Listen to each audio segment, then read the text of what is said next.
All right, we are incredibly excited to have Andrew Kozlowsky on the show, boys. Hi, Koz. Okay. Hey, guys. Also known to anybody who follows his very compelling feed on Twitter as Mr. Koz. He is an expert educator and somebody that the three of us go pretty far back with now over the last, half decade in education. 7 years? Yeah, I mean, I have the great distinction. I have to brag for a second that I hired him. That's right. For his first teaching job. Although then I have to point out that I was not in the interview. Yeah, I was like, is that right? tell me how you hired him, because I remember me being there. I was in that interview. And a couple other people. I think I was maybe at the beach. Is that true, Mr. Koz? Am I recalling that correctly? Yeah, I kind of slipped in the back door a little bit. I think I was one of those late summer hires. You were a late summer hire, and you were a great hire. He drove down from Jersey for the day. That's right. Before that interview. Yep. He did, and I remember getting emails that night about how good he was, and we had to hire him right away. So Mr. Koz, welcome to Ed's Not Dead. It's long overdue. We're glad to have you on the show. How are you? Great. It's great to be here with you guys. A big fan. I'm always listening to you guys on the way to work. I love what you're doing, all the great hosts, all the great guests, all the great conversations, and I'm just honored to finally be on the show. Very nice. And we do have great hosts. Yeah, I must say. Yeah, we have have. to. We have some hosts great. And guests. You know he's going to give you a hard time, Mr. Koz. So just real quick, before we jump into the gamification of your classroom, and if we have time, you are a standards-based grading guru, so we might hit that before we're done. As your former principal and somebody that's always been interested in your career, what year teaching is this now? It's the fifth year for me now. Fifth year. Has the game slowed down a lot? Do you feel like you are really having an impact on kids? Yeah, I do. You know, you kind of you learn what to filter out. I think after a couple of years, that first year you're trying to do everything so well, and you wind up doing nothing well. And then as you progress in your career a little bit, year 5 is really that sweet spot, like a lot of people say. And I have noticed that things are coming a little bit easier now. I'm really focusing on relationship with the students first. I think that has a lot to do with my success in the classroom. Once you build those strong relationships, those kids are willing to take risks for you and humor you when you try to do something crazy with them or something odd or something different.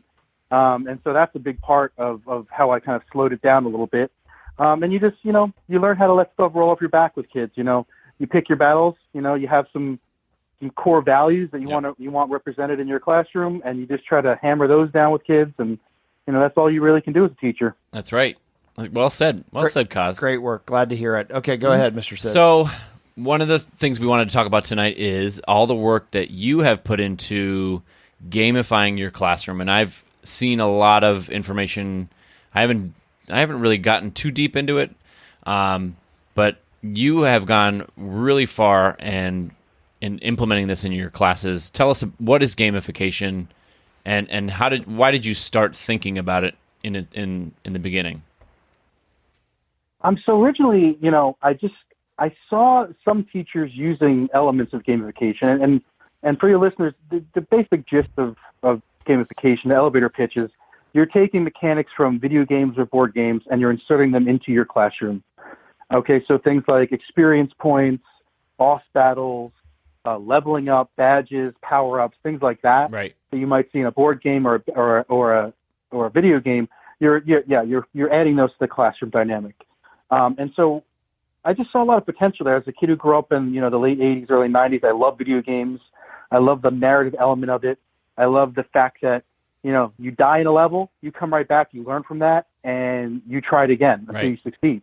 And so there is an element of standards-based grading almost within gamification where, you're going to keep trying until you master that particular skill, just like a video game. So I was trying to use elements of that in my classroom. And so I started researching. I started going on Twitter chats. There's a great one called XPLAP, Explore Like a Pirate.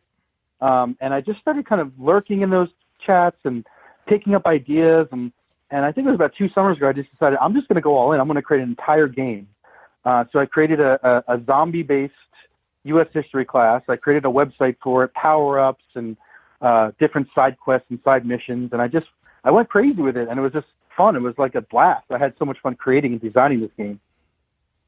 So, what kind of did you go into it just trying to motivate kids, or did you do it with all your classes, and how did that start for you? So I mean, yeah, there's an element that like you're looking for creative ways to motivate students. Right.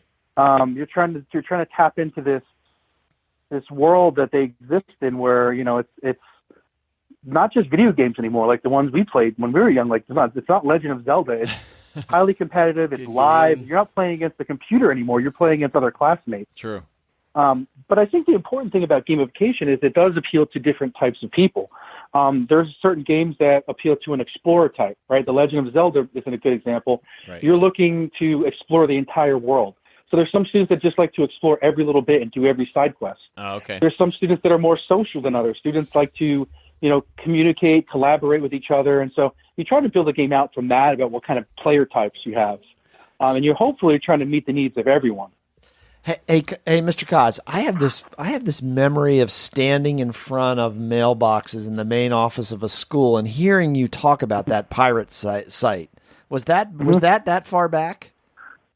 Like yeah, in your first year of first or second year of teaching? My first or second year, I was considering it, and I still had so much to work on as a teacher. So right. I was like, I wasn't really in the place to make that transition, right? Because I was still just, like I said, I'm learning how to do the basics of teaching. Right. But it was always there. It was always in the back of my head. Like I'd like to find ways to make my class more like a game, because if I can do that, I think students will really buy into it a little bit more and be interested in it and have an incentive to learn all these great things that I want to teach them. Yeah. That's awesome. So help me envision this a little bit in terms of, I'm thinking what it looks like in your classroom. I mean, I assume there's an online element of it, but do characters have avatars and they go on quests and answer questions like that, or do they do work in class and then there's a corollary game aspect that tracks their progress? That's a good question. I mean, there's a million and one different ways to do this, but I can just speak to my experiences. So basically, I think the first thing that's important is you create this narrative, like something that you enjoy. I've seen people do time travelers. I've seen people do Harry Potter themed, Lord of the Ring themed. I do zombies. But the basic gist of the game is students can do side quests. Those are extra. They don't have to do them. They're not part of their grade. If they finish their work early in class, they can start it. If they don't have homework, they can do one. Some examples might be research a historical recipe and talk about what ingredients were used and why those ingredients were important at the time to those people. So it's getting students to go a little bit more in depth than they normally would in a regular classroom. I've had students do Minecraft. One kid just did a Minecraft at Jamestown, and it was amazing. Well, it was amazing. It was the coolest thing I've ever seen. And it was down to the detail. He had it. He had John Smith there. He had the church. And this is something that probably if I put a grade on that, I would have never gotten that output. But to speak to your other question, I do incorporate some challenges in my classroom that the students can still earn what's called XP or experience points. So it's a great way when you're doing an activity that's not graded, because you always get that question, is this graded? Is this graded? And so, I always felt weird answering that question. You have two choices. You could lie and say yes, and then motivate them that way. I just want you to do it. It's cool. Why are you asking me that? Or you could say, no, it's not graded. And the kid's like, okay, I might not try then. But this is an interesting way to get kids to try new things and compete against each other. For example, my lesson tomorrow, we're learning about the Articles of Confederation. That can be kind of a dry topic. So my lesson is going to revolve around the students researching the Articles of Confederation and then creating a social media campaign, either arguing for it or against it. Okay, and then basically I'm the game designer, I'm the leader, I'm the game master. So the students are going to send me their social media campaigns, and I'm going to judge them, and I'm going to choose the winning team, and that team will win XP. Oh, nice. That's awesome. I like that. All right, go ahead, Mr. Well, he just answered my question. I was going to ask him to give an example of a specific task or quest that he had students do, and he just did it. So. All right. So before we go, he gave us a great segue. If you say you're going to grade a project It has a certain kind of baggage that comes with it. If you tell the kids, no, this is for no grade, then you have some motivational factors that you just cited that you might worry about. So, Koz, you've been doing this for 5 years now. Tell us how your philosophy on standards-based grading, or just grading in general, has evolved. Man, I actually, it was Casey that introduced me in one of our professional learning communities to Rick Wormley, who you guys had on your podcast. And That's man, right. it just something clicked when I saw that video, and I was like, wow, this guy makes a lot of sense. And I was almost, as a new teacher, falling into the trap of grading students as I was graded in a very punitive way. And hearing Rick Wormley, and it just clicked for me. I was like, it doesn't have to be that way. You don't have to give zeros to students. You don't have to punish them with grades or reward them with grades. Because it doesn't work. Yeah, it doesn't work. No. And even if it does work, they're going to do the minimum work to get whatever grade they're looking for. And so my idea is I want excellence. My whole thing is pursuing excellence. And so, the game and standards-based grading as a whole allows students to really focus on the learning rather than the score. So I got in the habit of not putting scores on assignments. I just put feedback on it. The scores still go in the grade book, and they could look that up when they want, but at least I know they're looking at my feedback, they're interpreting it, they're internalizing it, and hopefully using it to improve their work. Right. Some other things, like I said, no zeros. That's a really controversial thing. A lot of teachers say, well, that's not fair. How come you're giving kids half credit for doing nothing? And, like the videos that Casey showed me, a zero is not going to increase the student's responsibility. If anything, it's going to have them check out. Right. So slowly but surely, I started including more and more standards-based mindsets into my classroom, because it is like a mindset. It's not just simply, what's the strategy you're going to use? No, it's not a strategy. It's more like a mindset, like differentiation. Right. I compare it with doctors have that do no harm idea. Well, I think teachers should have that too. Do no harm, but let's try to get rid of harmful grading practices.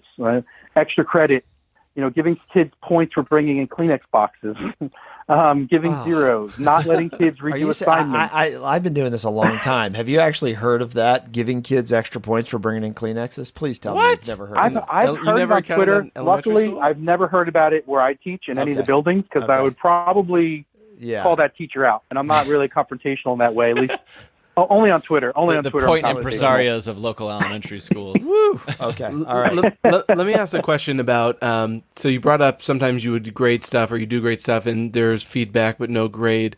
Have you ever encountered parental resistance, that whether it's on homework or assignments, where they are really the pushers of, my kid did this, they need a grade, what's the grade, you need to give them grade? Has that ever come across? Yeah, I mean, and the parents get in that mindset too, because that's how they were raised. And, it's almost, they feel like their kid is not getting what they got. The kid is not getting that grade that they deserve for doing the assignment, when it's not about the grade, it's about the learning. And so, one of the things, I actually tweeted this today. I said, I let students do test corrections up to 100%, which is pretty rare. I saw that tweet this morning. Yeah, and so, a lot of teachers would say, that's not fair. It's not fair to the kids who got 100% the first time. And so my reaction would be, if a parent said that's not fair, I would say, that student came in for 3 full lunches and did deep reflections on each of the questions that they got wrong. I would say that student deserves 100%. Absolutely. And people do learn at different paces, and people do sometimes it takes 2 or 3 times to get this mastery of learning. So I mean, it's tough, because the parents, they're very steadfast in their conviction. In their mind, their child has been harmed in some way. But if you look at the end of the day, you could say your child, if your child needs to do a redo in the future, your child will have that opportunity too. Right. So it will be fair to them. Maybe just not this time.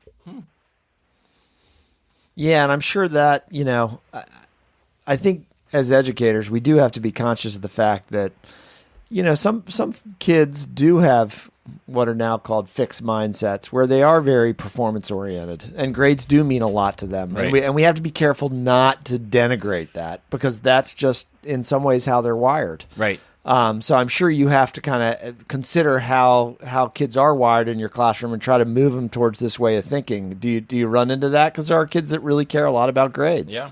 And you may be the only teacher absolutely. that's doing it. Yeah. I mean, and it's you're fighting up an uphill battle because many teachers, although they complain that students are only motivated by grades, Right. they're complicit in this because they do use grades as a reward and a punishment. Right. So it's almost like a circular thing. It's coming back right on them. Right. It's like karma.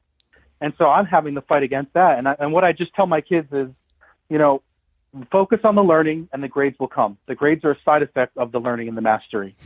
Yeah. My saying in class, excellence is a habit, right? You got to show excellence every day, whether it's graded or not. And it's a struggle. And sometimes kids say, is this graded? And they'll look at me and they'll tell, I'm not a good liar. And they'll be able to tell if it's graded or just not. lie to them. And I'll say, you know what? I used to say everything's graded. That was my response. They would be like, "Is this?" I mean, graded? that's the safe thing to say, right? It's the same thing.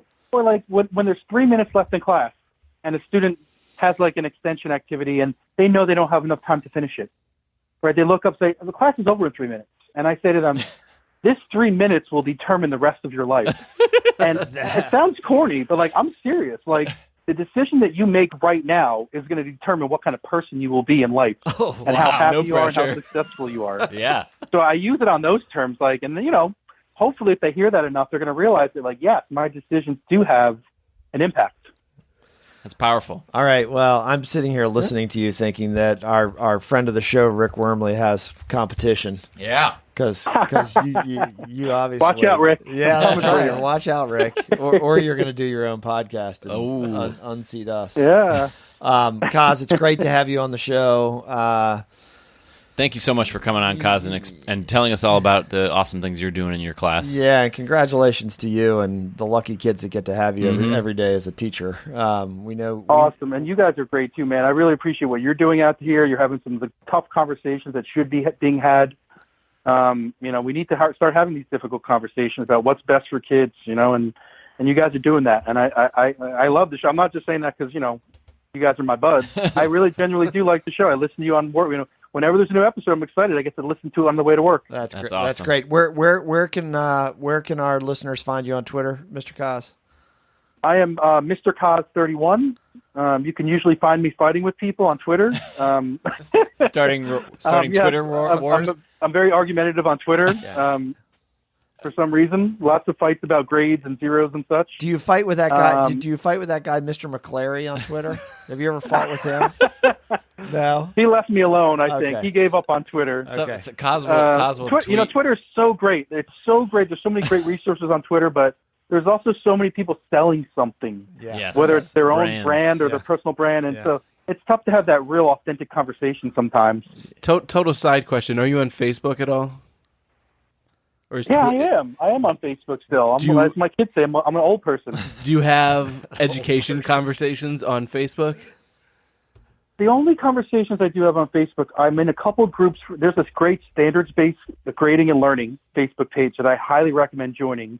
And you can see Rick Wormley on there and Ken O'Connor and a lot of the other big giants of standards-based grading. Lots of great stuff if you guys want to have more information about that. So go check that out.